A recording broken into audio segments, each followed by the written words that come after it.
Live with balanced news you can count on. This is News 4 at 4.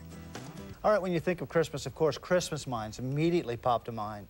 But what about those poinsettias? That's right. Our 5-minute gardener, Debbie Mounts, tells us all about this traditional holiday plant. Good afternoon.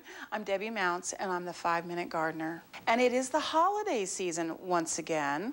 And you may, as a present, either receive or give a gift of a poinsettia. And I'm here to talk to you today about the different varieties and how to take care of those poinsettias. What's the best way to be successful with a poinsettia? Now, I have a few samples of varieties here, but behind me you can also see there are many more other colors and varieties available to you. They come in your traditional red, which you can see over here to my right-hand shoulder, and they also come in pinks. This is a salmon-colored poinsettia. They come in creamy whites. They come in a kind of a variegated pink and white poinsettia. There's one called Monet, which is kind of speckled leaves on it. Then there's this new one. This is kind of an oddity. This is one that was developed by Paul Ecke about, 5 years ago or so. Then this one is called a winter rose poinsettia, very unusual. It kind of looks like a big red rose, actually, instead of your traditional poinsettia. Now, one of the things I want to talk to you about is how to take care of these poinsettias. Let's say I come to your house for a fabulous dinner and I show up with this beautiful poinsettia. And the first thing you want to do is you want to say, okay, Debbie, did you put a hole in that paper in the bottom to make sure that the water drains out? And I'll say yes. You also do not want to have the water sitting in the saucer.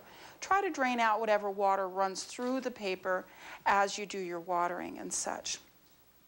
And you water it when it's dry down about an inch. And basically, as a gardener, the best way to test that is to use the old finger. You just stick your finger in, and if it's dry down about an inch, then go ahead and give it a drink of water. And give it a good drink every time you give it a drink.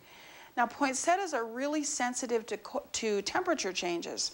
They do not want to be in a spot that's really drafty. They don't want to be underneath the heater. They don't want to be in a spot that's particularly getting a cold draft, maybe from a door opening or a window being opening or such. Anything like that is going to deteriorate the foliage more rapidly. Now we're talking about foliage. This part of the plant, these beautiful, what we're calling flowers, are actually not flowers.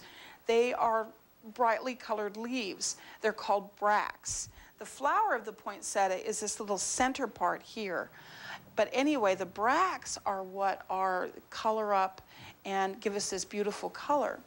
The other part of the care is you want to make sure that if you put this near a window, that the leaves and the flowers of the plant do not touch a cold window. That can be harmful. And the temperature on these guys, they are much happier in a room that we're comfortable in, between 60 and 70 degrees in the wintertime. And in the evening at night, they like to be a little bit cooler. If you have a room in your house that you can move it, which is maybe down around 55 degrees, they would be even happier. Now, after the holidays are done, you've had your turkey, you've done your New Year's, you've still got your poinsettias hanging around. They can go for many, many months given good care. While they're colored up, you do not want to fertilize them. Do not give them any fertilizer, just do the watering, do all the care that we already spoke about. And even sometimes, if you're an exceptional gardener, you can actually get them to survive in your garden here in town. And around town, you will sometimes see that people have some that are colored up. It's a little bit challenging, but come see us if you want to ask about how to do that. Anyway, so once you're done with your poinsettia, thank your friend that came for dinner and enjoy it over the season and have a happy holiday. And Debbie also says, don't let it get too dry. That's right. That's a no-no. With all the hustle and bustle of the holidays, we can't forget to water them. And Debbie joins us now in studio. One thing we didn't talk about, though, is they are poisonous. Well, yes, they're considered toxic. Now, the research that I did on it says there's a study through the University of Ohio that said for a 50-pound child, they would have to eat something like 500 leaves or something, some large amount that would give them a slight stomach upset. So that's not anything that most people are going to be too worried about.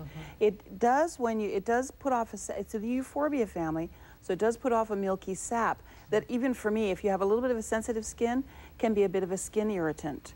So it can kind of do the same thing in your stomach. What about pets? Can it be dangerous It can for them? be. It can be. I called my vet to verify this, and the vet says that if an animal eats an entire blossom, that it can actually make them sick.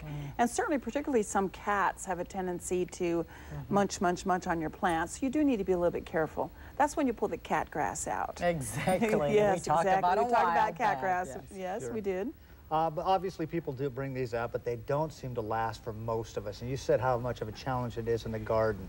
It is a bit of a challenge, and you can plant them in your garden. They're going to need some afternoon shade in the summertime or dappled sunlight location. And then what they need in September, starting in September, they need 12 hours of darkness every day.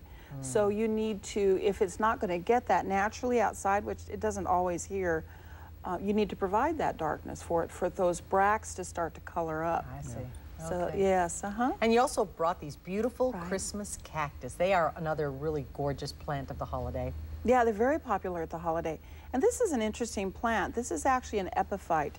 This is one that in the wild grows on trees, attaches itself to trees, like orchids. A lot of the orchids are epiphytes also. Okay. And this one is another one that, this kind of thrives on neglect. You don't want to water it too much. It won't flower if it's given too much attention or too much care. It really flowers when it's a little bit stressed. And is it I mean, it almost feels like a cactus, like a succulent. It is a succulent. Okay. It is considered to be in the succulent family. And there are a number of different colors. These are the two that I had that had the most flower on them today to bring to show you. But there's whites and there's darker reds, and they come in a lot of colors, and they can get very large over time. But it also feels like it has more moisture to it than a typical cactus. You don't want to overwater it, but it does feel moist. Right, and you'll notice that if you have it in your house, that as it starts to need water, it starts to lose a little bit of its color. It's like it fades out, and it also starts to kind of shrink and pucker a little bit. And that's when you know that it really needs water. It needs a good drink. Okay. All right. They're beautiful. Thank you Good so stuff. much. You're I very love welcome. poinsettias. They're so pretty.